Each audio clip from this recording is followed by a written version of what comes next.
Facilitating Okay, so good training morning session. trainees. Welcome to ASCAD, the venue of our training. So by the way, I am Divine Luis Peñaloga. I will be your trainer for Automotive Servicing Institute. So before we go to our proper discussion, please raise for prayer.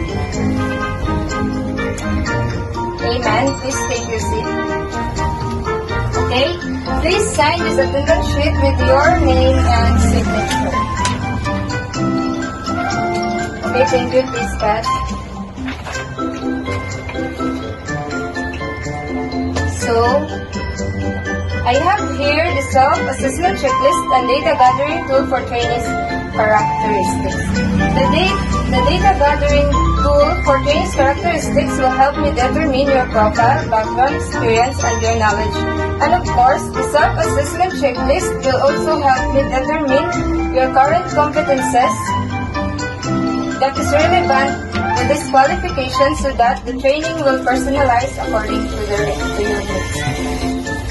Okay, I will give you 10 minutes to answer this.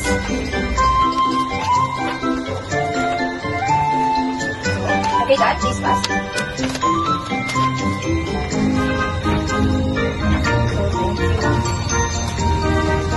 So, I also have here a practice exam. This is a written test.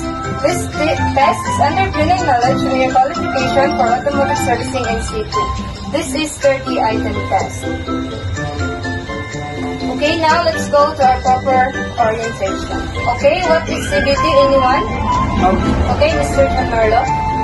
CBT means is competency-based training which focuses on the development of the competency of the learners. Okay, very good. So, CBT programs focus on what the participant is expected to be able to do in the workplace as opposed to just having theoretical knowledge. It is, therefore, a training program which ensures that learners gain the necessary knowledge, skills, and attitudes or values to be successful in the working environment. So, we have 10 principles of CBT. One of the principles learning is modular in structure, meaning to say you're starting the core whatever you want to start with. Since it is modular, each modules will not affect any other modules. So another one is the training delivery is individualized and self-paced, which means you can work alone without depending other person. Is there any question? Okay, now let's proceed. My role as a CBT trainer. So, as a facilitator, I will just facilitate you, evaluate students' achievement, and help those students who really need help. And of course, your role as a CBT trainees may select what they want to learn and when they want to learn it within reason. And trainees are responsible for what they learn and when they learn it. Trainees allowed to evaluate their own progress. So evaluation assessment is based on the collection of evidence of the performance of work with any required standard and there will be result of assessment. So competent or not competent. So that's all for our orientation. Any question? No, ma'am. So we also have here the training matrix, the progress chart, and the achievement chart. This is our shop layout. Kindly get your pen and paper. We will go to our shop layout.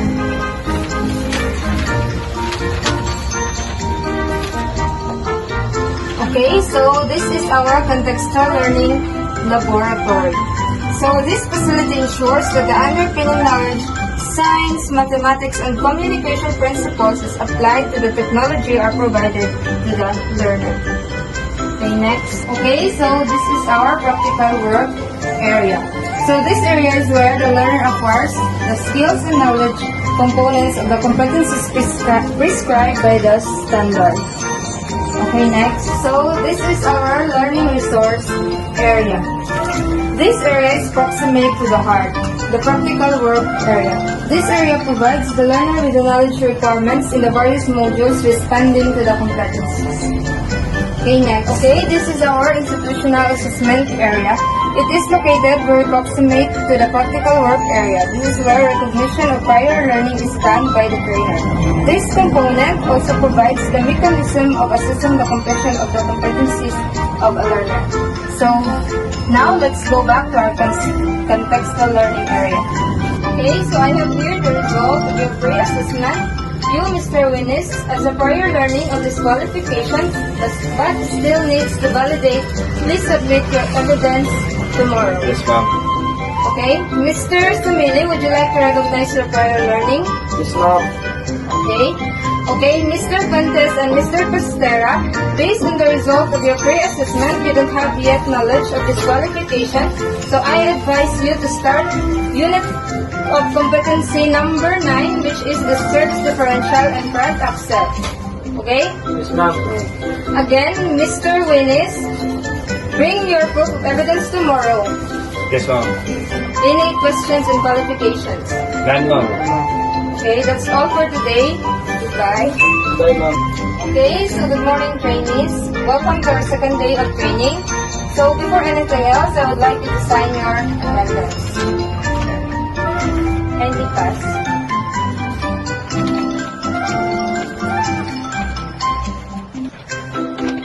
Okay, done. Please pass. Thank you. So, Mr. Willis, did you bring your proof of evidence with me? Yes, ma'am.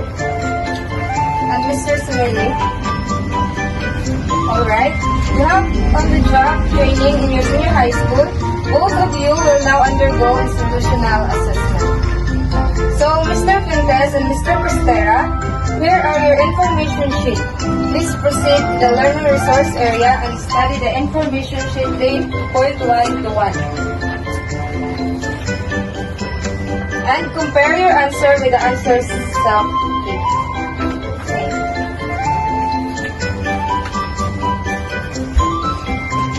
So, Mr. Winnis and Mr. Sumili, you will undergo institutional assessment. Please proceed to the institutional assessment area. Okay, ma'am. Okay, are you ready for your institutional assessment? Yes, ma'am. Okay, here is your written test.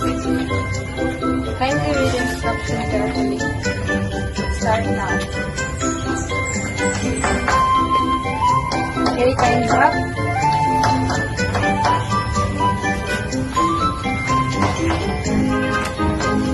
Okay, are you ready for your demonstration? Yes, ma'am. Okay, Mr. Willis and Mr. Sumili, are you ready for your demonstration? Yes, ma'am. Okay, please perform the symbol and the symbol of the first one. Okay, ma'am. Start your demonstration.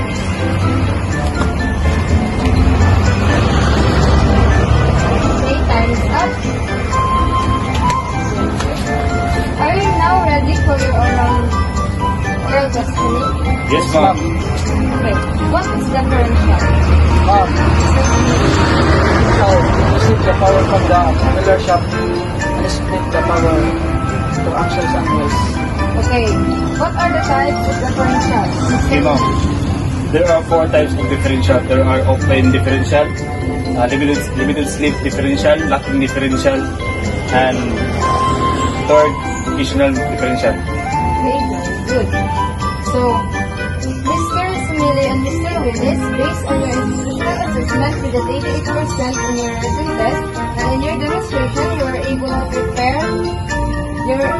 perform the symbol and disassemble of differential satisfactorily. That means you passed the institutional assessment. Congratulations. Thank you, ma'am.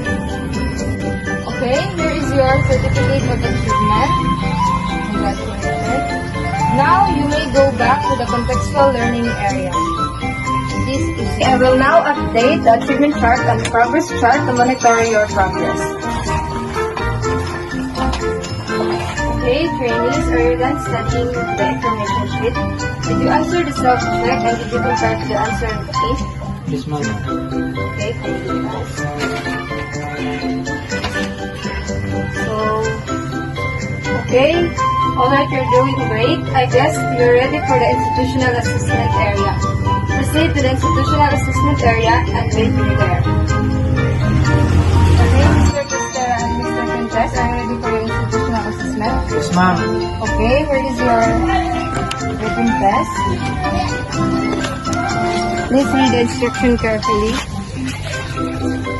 Start now. Okay, time's up. Please pass. Okay, now let's proceed to your demonstration. Okay, Mr. Pastor and Mr. Pantas, are you ready for your oral questioning? Yes, ma'am. Okay, give at least 3 parts of the sunshine. Okay, Mr. Pantas. Righteous, behavior, and brilliance. How about the purpose of the sunshine? Okay, Mr. Pastor. The differential it receives the power from the population and it's delivered into actual animals. Okay, Mr. Pastor and Mr. Pantas, based on your institutional assessment, you got 95% in your written text, and in your demonstration, you were able to perform and identify the parts satisfactorily. And for the oral questioning, you were able to answer satisfactorily. That means you passed the institutional assessment. Congratulations! Here is your certificate of achievement. Okay, congratulations. You may now go back to the contextual learning area.